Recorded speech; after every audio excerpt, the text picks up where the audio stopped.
Hey, this is Wayne Cook, and you're listening to the What's Bruin Show Network. From your boy Deshaun Foster, I'd like to give UCLA B team a shout out. Hope you guys keep up the good work.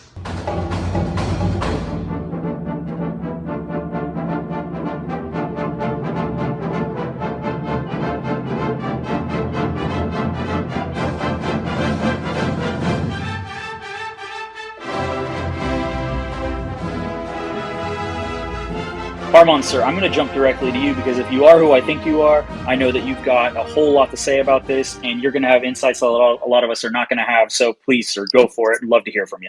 Yeah, I just got a few things to say. He's dead spot on Coach Marion, but Coach Marion comes. I just spoke with him an hour ago, so he's hoping and waiting on a phone call to come to UCLA. So that That would be part amazing. I can confirm. I just don't know what the UCLA fan base wants, whether that's alumni, whether that's boosters. My son is actually a freshman in the program right now, Yes. graduated early to come there. The NIL, we might as well stop talking about that. It's just not there. And that has to come from the deep pocket people, the Yep. Wassermans, and so and so.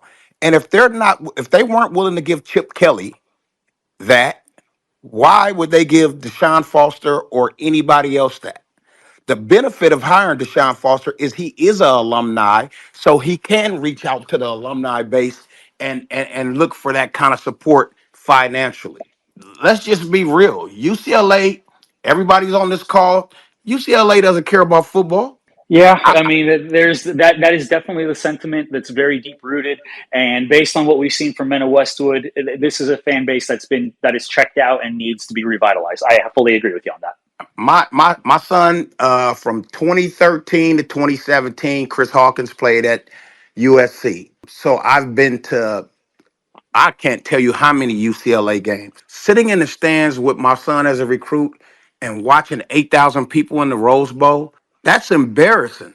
It's Yep. totally embarrassing. And the only time we come close to filling up the Rose Bowl, and that's because it's USC fans, is when we play USC. So Yep. we have to fix the situations in house. Coach wise, Deshaun is going to recruit. He might is not a public figure that's outgoing and screaming out loud at the microphones. But when you know him, like I do, he recruits his ass off. He recruits Orange County. He recruits Mater Dei. He recruits everywhere. He communicates very well, the whole 9 yards, and he tells the truth. So Mm. at some point, UCLA has to have a person that tells the truth. I fell in love with Chip Kelly until he did what he did, and he left us stuck. Who can you go out and hire right now?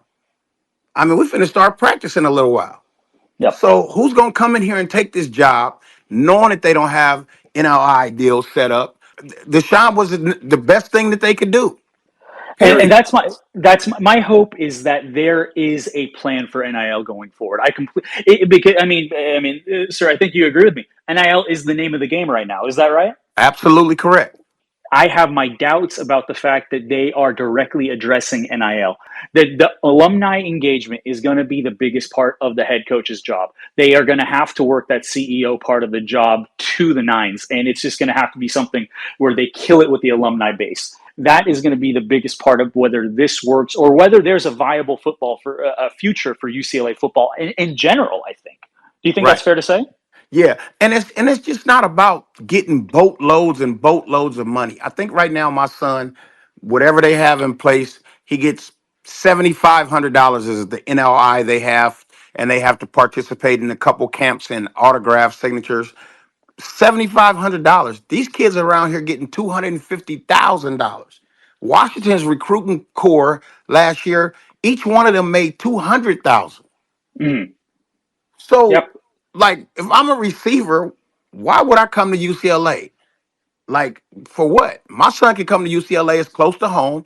My other son played at USC, so I've been there. Other son is actually the recruiting coordinator assistant at UW right now. So my family breathes football. So it's easy for us to come to UCLA. It's at home, right? And he has a chance to play right away. But we have to figure out money. It's not about the coach. It's not about nothing else. You get the kids when you get the money. You don't get the money, you're not gonna get the elite kids. Yep. Look at our recruiting class. What do we have? Chris is a 4-star on Rivals. He's a 3-star on Scout. And the lineman from Mission Viejo is a 4-star. And what after that? No, Mr. Hawkins, preach. You are absolutely 100% right, and I think everybody here would echo what you're saying. But the nature of the personality doesn't matter to me. If you can connect with alumni, you can connect with an alumni, and that's going to be the biggest thing that a head coach needs to do in terms of culture change, in my opinion. What do you make of that? Right. You're absolutely correct. But that's all I have. I don't want to hold up you guys' night, but I'm sitting here listening and I'm like, we need some money. Period. You need Agreed? some money. You're not, I mean, Yep. you're not even going to get the good level transfer portal kids because, if you got, think about it, you got coaches running from head coaching jobs to take coordinator jobs because they don't want to deal with the NIL stuff. Yep. That's sad. The day of football is over with. And we should be the top dog instead of USC. You look at our campus. Look at everything. And we're in Westwood. Look at what we have to offer. Like we're playing the stepchild to USC, and we should be, the main person. That is the exact ambition that I have. There's no reason that in a world where you have a committed UCLA with the donor base or with the alumni base that it has, with the location, with everything that it has going for it in terms of natural advantages, this is the argument that I've made forever. Thank you, Mr. Hawkins. Really do appreciate your time. All right, you guys is there have anything a good else you want to night. add? No, you guys have a good night. Go Bruins.